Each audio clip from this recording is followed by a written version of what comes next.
Hi guys, and today we will be looking at this oldish Hornby locomotive, and this is a LMS 8F locomotive, and this is weathered. The product code for this is R2395A. That's the product code. I bought this, I think it cost me £60, and I bought it from Burton Model Shop when it was open. It's now shut down as far as I'm aware. Like I said, I paid about £80, no more than that, several years ago.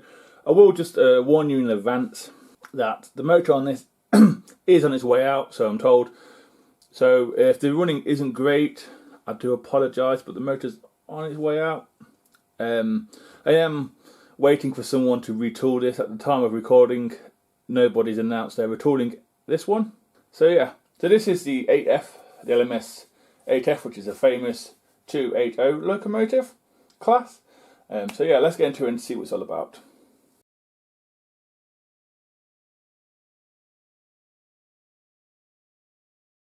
Starting off at the detail bag. The detail bag was already open. I think there may be a few bits missing.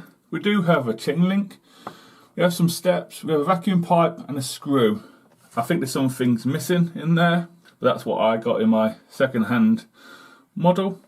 As we move on to the front of the locomotive, start at the buffer beam area like we always do. The model does have sprung metal buffers, which is slightly pointless in my opinion, only my opinion. The buffer beam itself does have rivets on there, and it is in red, so are the housing there in red too for the buffers. We do have a black hook there for the chain link, that is already there.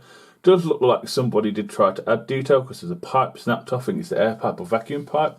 That's been snapped off. We also have no front coupling, but I think it could be a screw one. And we also have irons to knock stuff off the tracks by the looks of it, or it could be for the sanding gear. Moving up, we do have 3 lamp irons and looks like some handrails or grabbers for the crew. We also have a few steps as well. The smoke box dart does have lots of rivets going around it. It also has a shed code, which I think is 14A, which is Crickerwood, I think it's London. I think that's correct. We also have the number of the locomotive. We also have a thin handrail at the top. And we also have another lamp iron and a chimney as well. We also have a bracing at the front of the locomotive as well. As we move on to the side of the locomotive, both sides of the locomotive are slightly different. We'll start with this side first. There is what I think a plastic reversing rod there, but it's there anyway, and it's plastic, but it's there. We also have some sort of separately applied piping as well, along with the handrail. That is there as well. We do at the front have a builder's plate, which probably says queer, I could be wrong.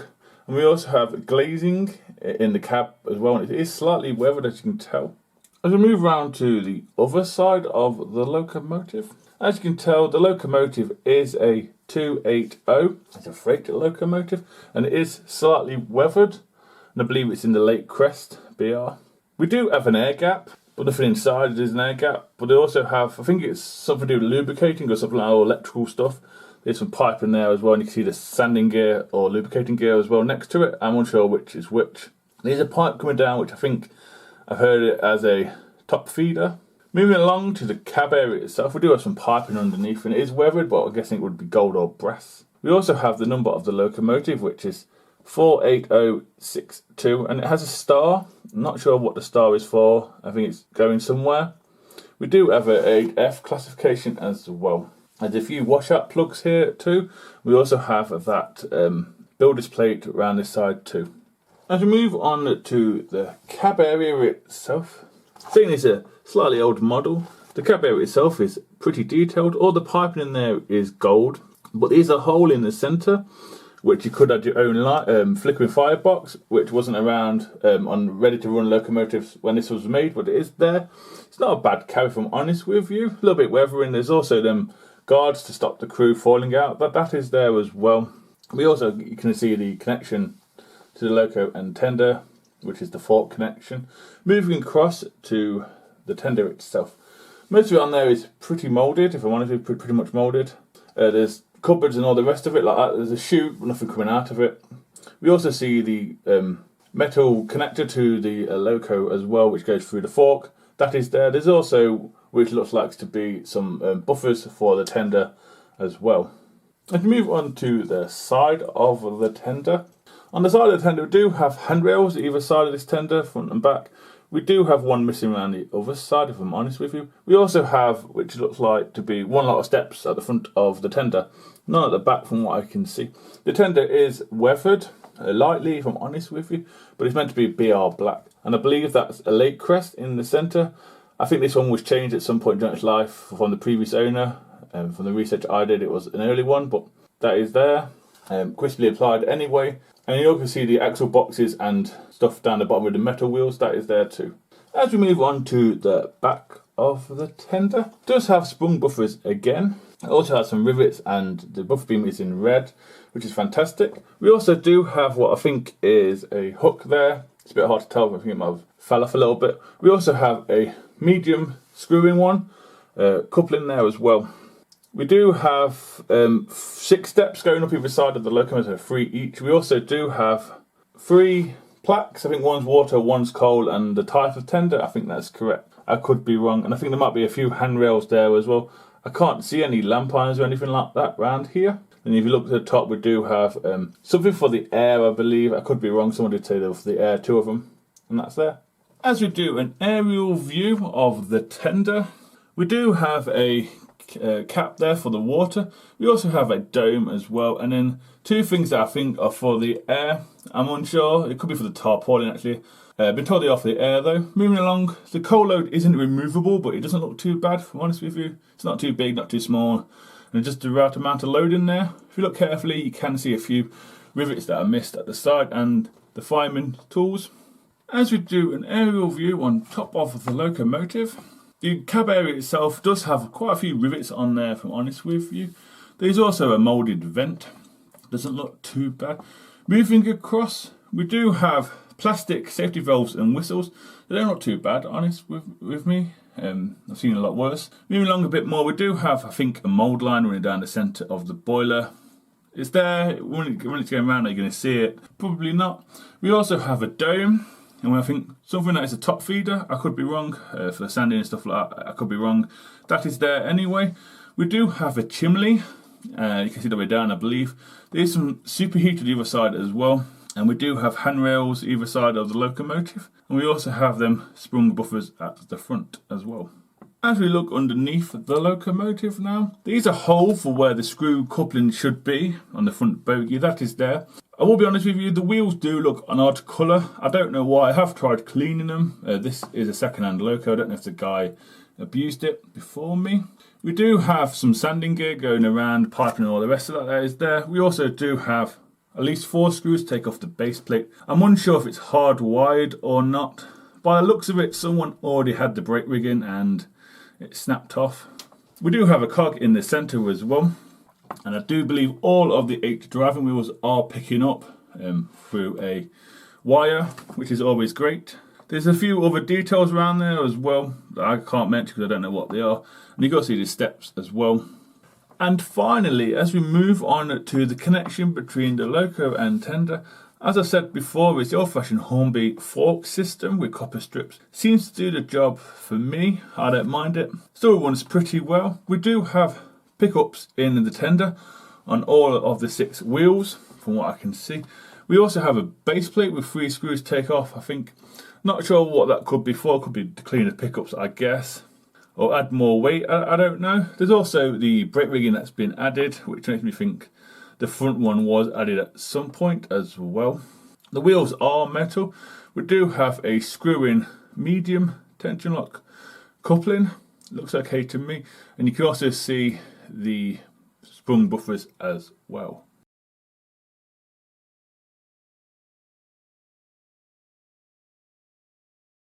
So yeah guys, that's it on the tracks. Next up will be the usual points test and second radius. It's quite a big loco. Hornby are famous for making their locos do what they say on the tin. So let's find out if it can do second radius as well, shall we?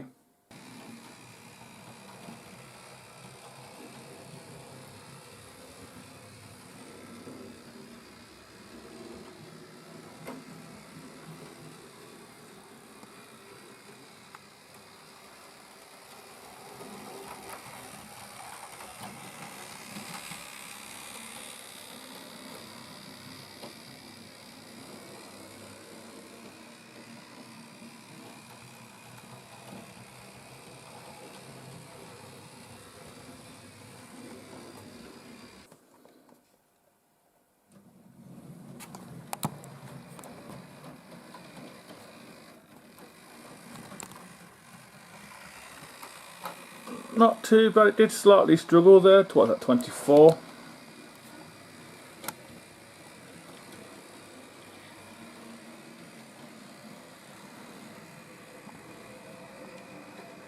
So yeah, we managed the points test pretty okay. A little bit high I think, but okay. Second radius itself, I am quite grateful for that it can do. The second radius at the speed it did, since on its last legs. So it's not a bad effort. So next up will be some slow speed and a little running session.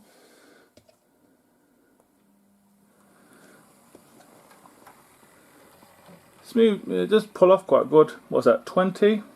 It's not too bad. It's a little noisy, like I said, the motor's on its way out.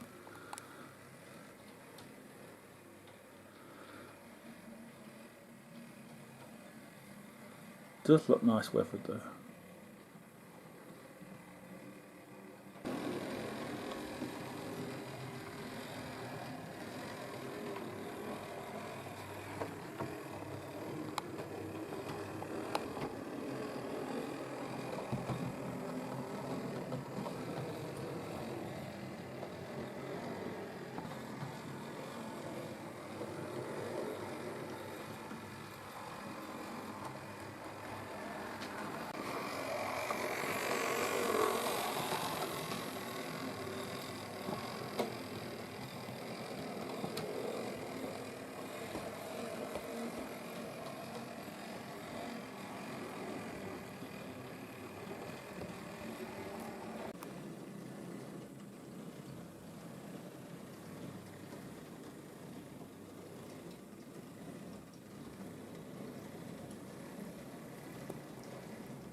So yeah guys, that's the end of the running session. Before I give you my opinion, I'll show you what it ran with, which was just basically some freight, some coal trucks with the odd miscellaneous wagon in there. So we got a banana van and we got a salt van in there as well, something like that. Just random stock. I don't know what to run with this. I think it's a freight loco, so that's what I thought I'd go with. My personal opinion on this locomotive, yeah, the motor's on its way out. It's a little loud. I have oiled and lubricated it up before I ran it. Don't think it's done anything whatsoever. So I'm desperately waiting for someone to announce they're going to do one or retool it, depending on who does it. But personally, from what I've seen of other people's models, is it Mike's Movies or Model Railway Unlimited, he's got 2 or 3 and they look fantastic, no issues whatsoever. He's got one with a Fowler tender as well, I believe. They are nice. There's also a Turkey version out as well, because these did go to the war, World War II. So there's quite a lot out there, and they did go across most of the world during the war. So yeah, these will appeal to anyone really. War people, steam, preserved. I highly recommend these, even though mine is a little faulty because of the motor, but I highly recommend these. Like I said, I paid about £80 for mine from Burton. I'm not sure what the going price for these are now. These are classed as a super detail model, according to Hornby. So I think they go for about 120. If you shop around, you might get a bit less. Unless someone's announced a new one, then you're probably talking £200 plus. Just want to cover my back here because as I record this, it's August 26th. So I just want to cover my back of 2021. No one's announced anything. So yeah, highly recommend these. It's an okay runner. Okay, the wheel's a little bit dirty. Can't seem to clean. I think they've been oxidised or something like that. Yeah, highly recommend these. So guys, I will see you in the next video. Please take care.